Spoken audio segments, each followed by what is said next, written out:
आप लोगों को क्रिकेट क्लास में स्वागत है। इस चैनल को सब्सक्राइब एंड लाइक करना ना भूलें और बेल आइकन का बटन दबा दें। आज आपको प्रतिलेखन संख्या 79 और 80 लिखाएंगे। पहले 80 के स्पीड में, फिर 100 के स्पीड में, फिर 120 के स्पीड में।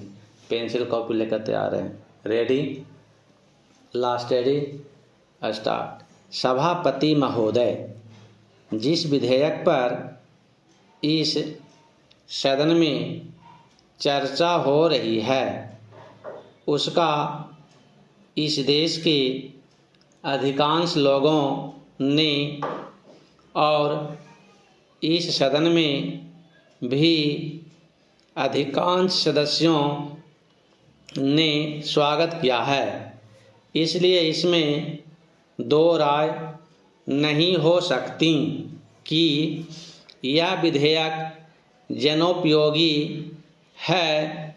यह ठीक है कि कुछ लोगों ने, जिनके निहित स्वार्थ हैं, इस विधेयक का विरोध करने की हिम्मत की है।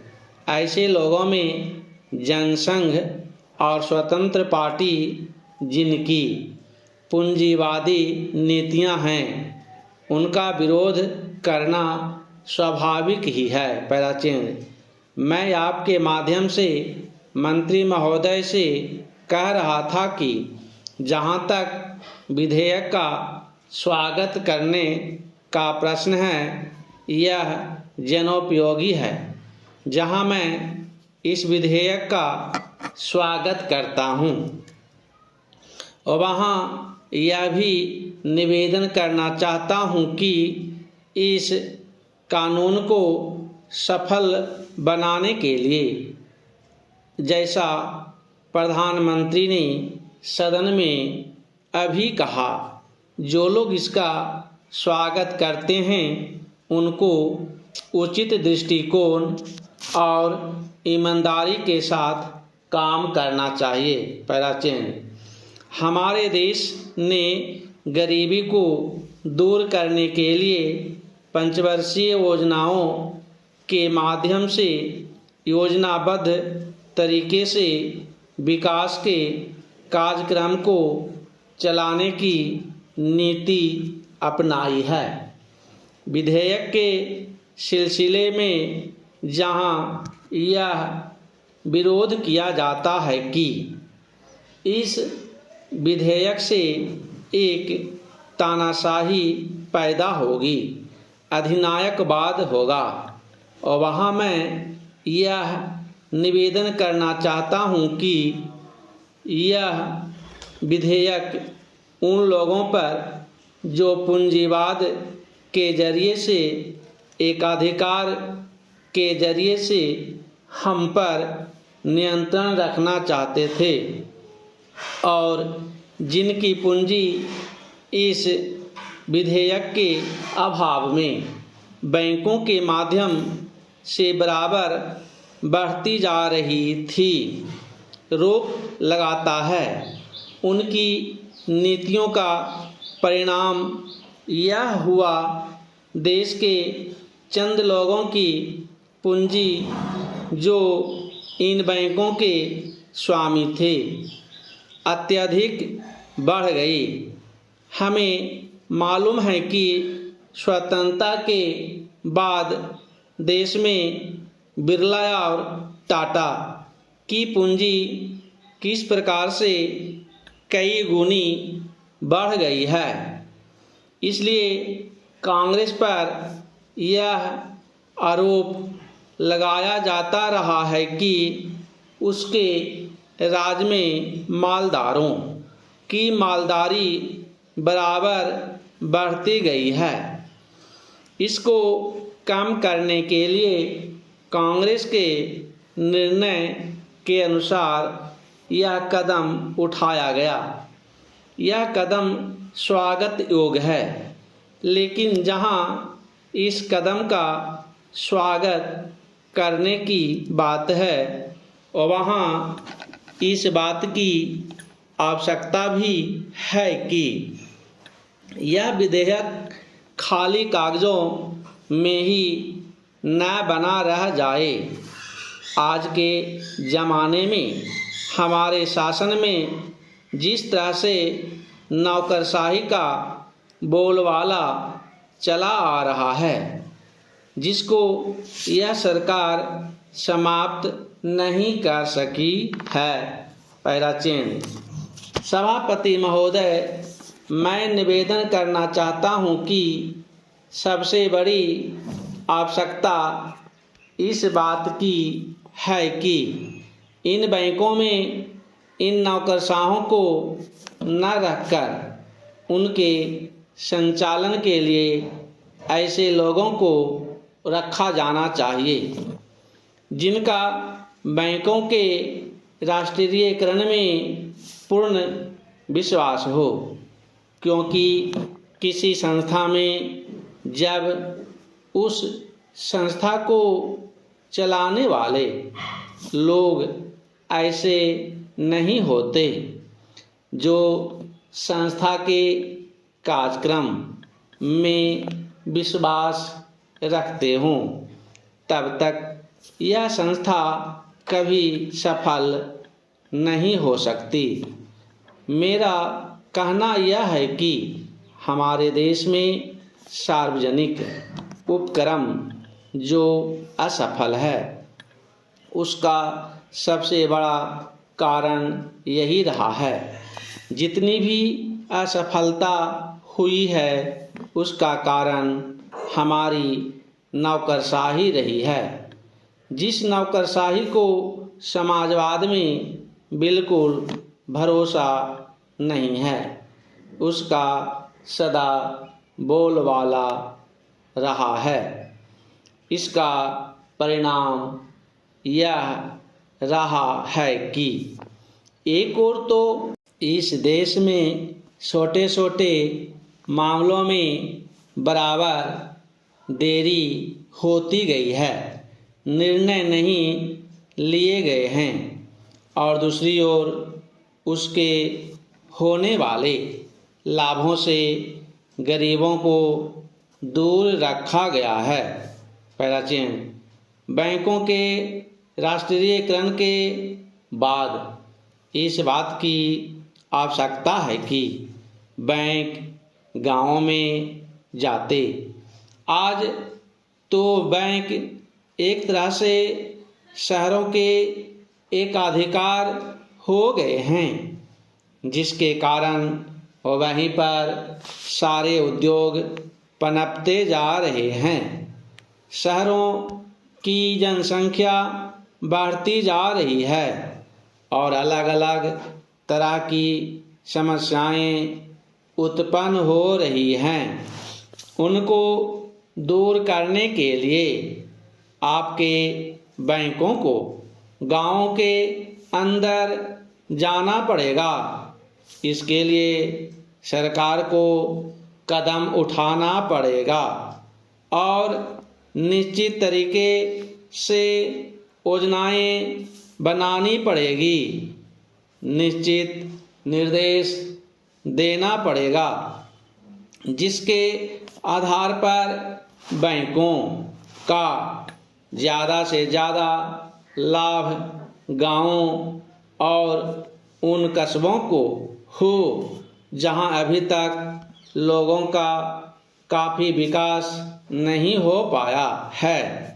सभापति जी, सांप्रदायिकता और जातिवाद इन दोनों के विरुद्ध सभी राजनीतिज्ञ हैं और जो इन दोनों से लाभ उठाना चाहते हैं, कम से कम मौखिक रूप से तो वह भी यही कहते हैं कि सांप्रदायिकता बुरी है, जातिवाद बुरा है। मैं तो यही मानकर चलूँगा कि जब पूरा देश यह कहता है कि ये दोनों चीज़ें बुरी है, तो सचमुच सभी यही चाहते हैं कि न सांप्रदायिकता रहे और न जातिवाद रहे। आज भी हमारे देश की राष्ट्रीय आय का 50% कृषि से आता है। हमारे देश के कुल निर्यात के सामान में 70% कृषि उत्पादन की चीज़ें शामिल होती हैं। अब 100 के स्पीड में लिखाएंगे।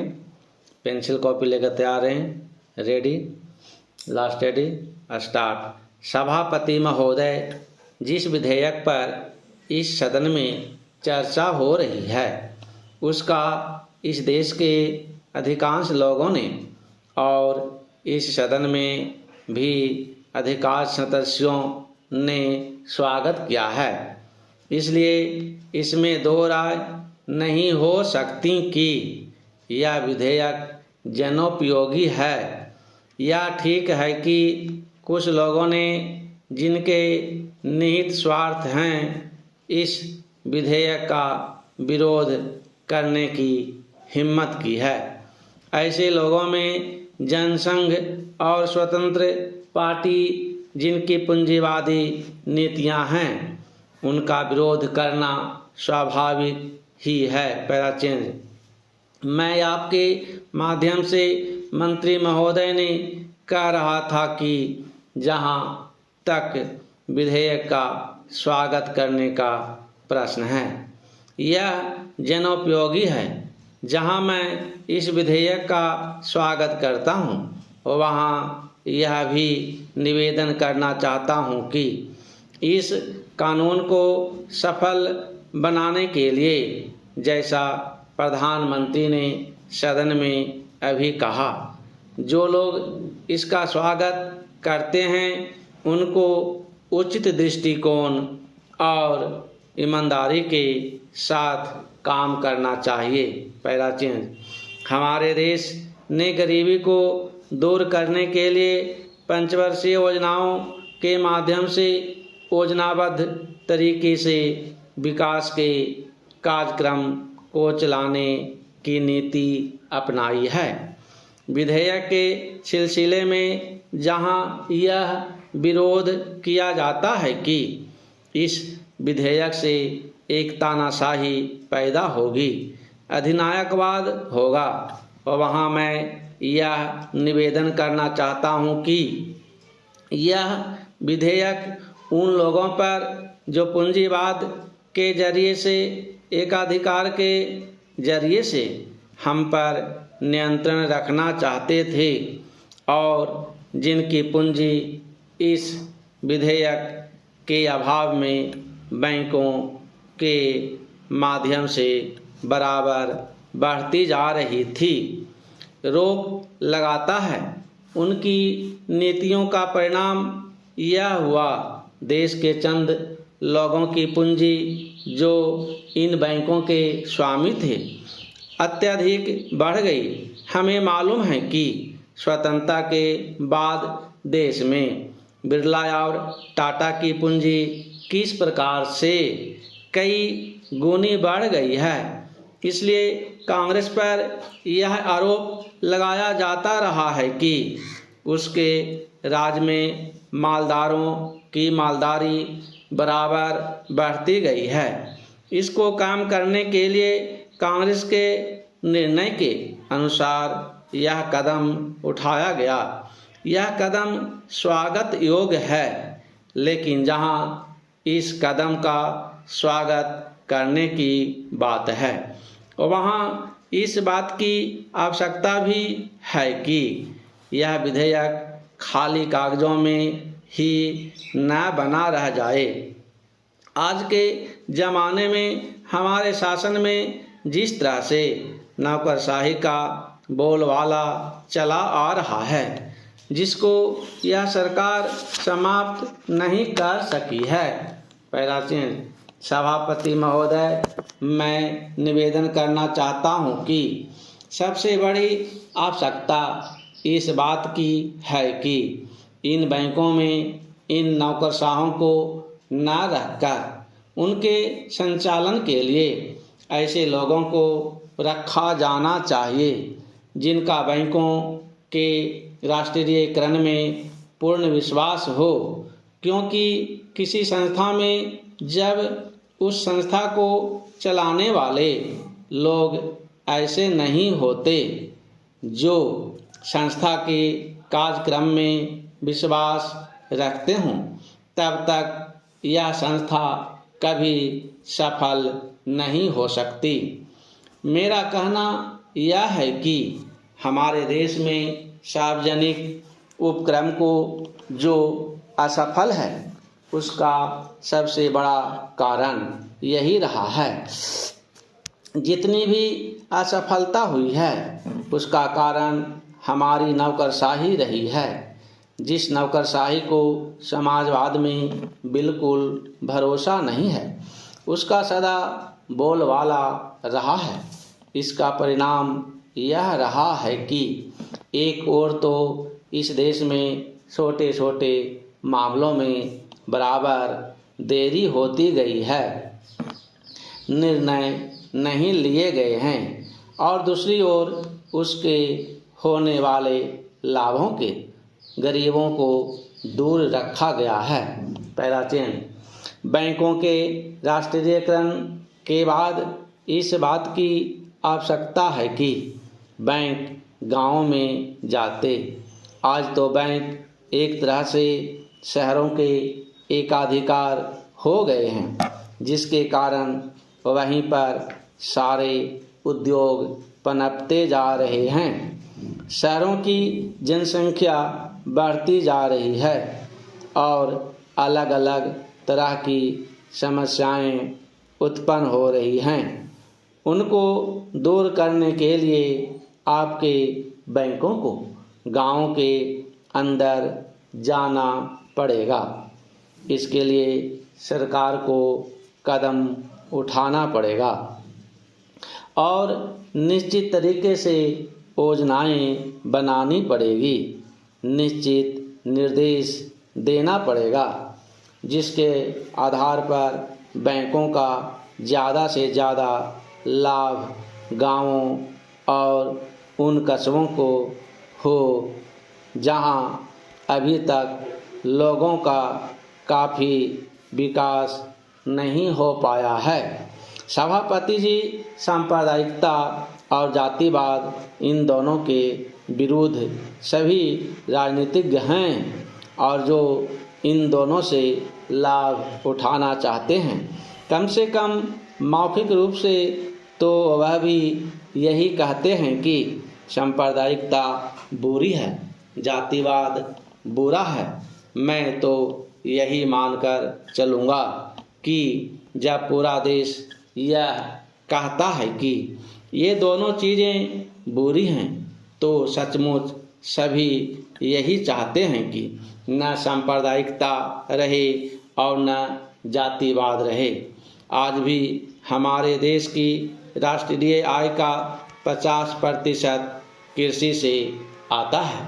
हमारे देश के कुल निर्यात के सामान में 70% कृषि उत्पादन की चीज़ें शामिल होती हैं। अब 120 की स्पीड में लिखाएंगे। Ready, last ready, start. सभापति महोदय, जिस विधेयक पर इस सदन में चर्चा हो रही है उसका इस देश के अधिकांश लोगों ने और इस सदन में भी अधिकांश सदस्यों ने स्वागत किया है। इसलिए इसमें दो राय नहीं हो सकती कि यह विधेयक जनोपयोगी है। यह ठीक है कि कुछ लोगों ने, जिनके निहित स्वार्थ हैं, इस विधेयक का विरोध करने की हिम्मत की है। ऐसे लोगों में जनसंघ और स्वतंत्र पार्टी, जिनकी पूंजीवादी नीतियां हैं, उनका विरोध करना स्वाभाविक ही है।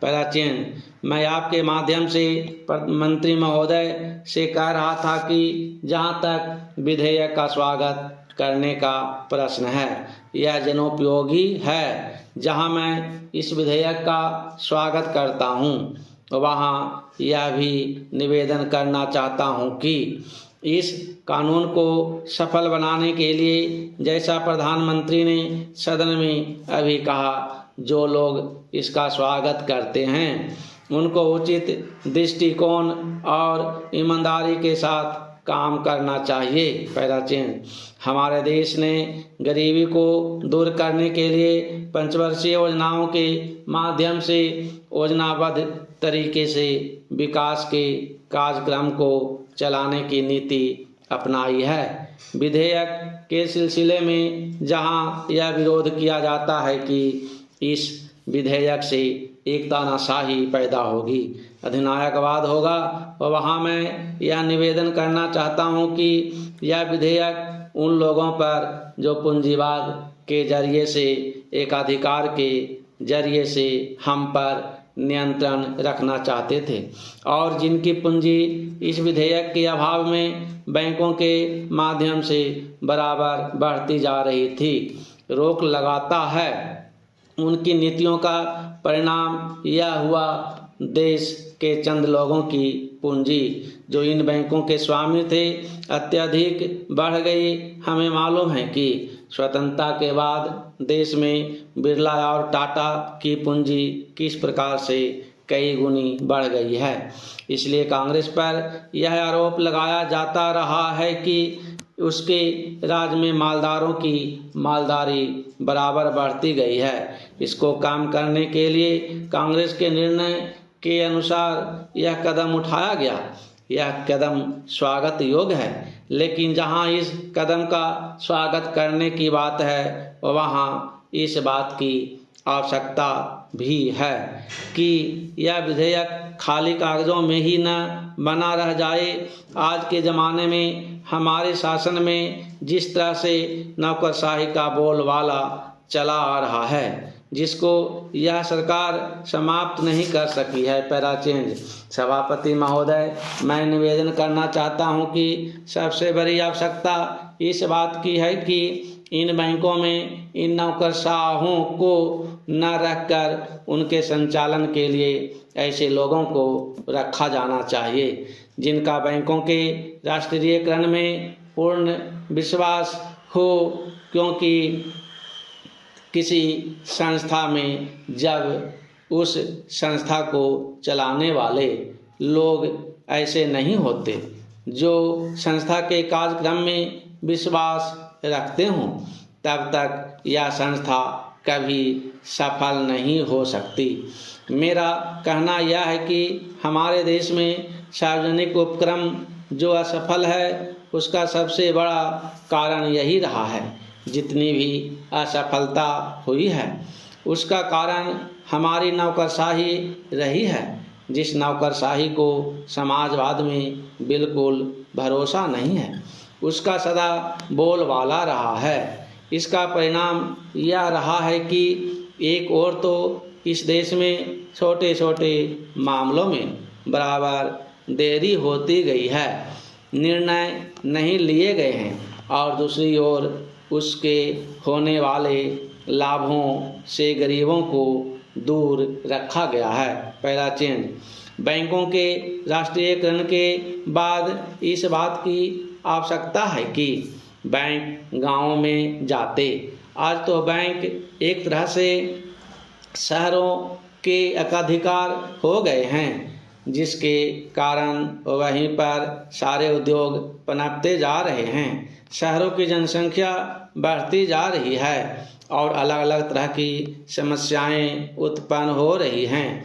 उनको दूर करने के लिए आपके बैंकों को गांव के अंदर जाना पड़ेगा। इसके लिए सरकार को कदम उठाना पड़ेगा और निश्चित तरीके से योजनाएं बनानी पड़ेगी, निश्चित निर्देश देना पड़ेगा, जिसके आधार पर बैंकों का ज़्यादा से ज़्यादा लाभ गाँवों और उन कस्बों को हो जहां अभी तक लोगों का काफ़ी विकास नहीं हो पाया है। सभापति जी, सभा सांप्रदायिकता और जातिवाद इन दोनों के विरुद्ध सभी राजनीतिज्ञ हैं और जो इन दोनों से लाभ उठाना चाहते हैं, कम से कम मौखिक रूप से तो वह भी यही कहते हैं कि सांप्रदायिकता बुरी है, जातिवाद बुरा है। मैं तो यही मानकर चलूँगा कि जब पूरा देश यह कहता है कि ये दोनों चीज़ें बुरी है, तो सचमुच सभी यही चाहते हैं कि न सांप्रदायिकता रहे और न जातिवाद रहे। आज भी हमारे देश के राष्ट्रीय आय का 50% कृषि से आता है। हमारे देश के कुल निर्यात के सामान में 70% कृषि उत्पादन की चीज़ें शामिल होती हैं।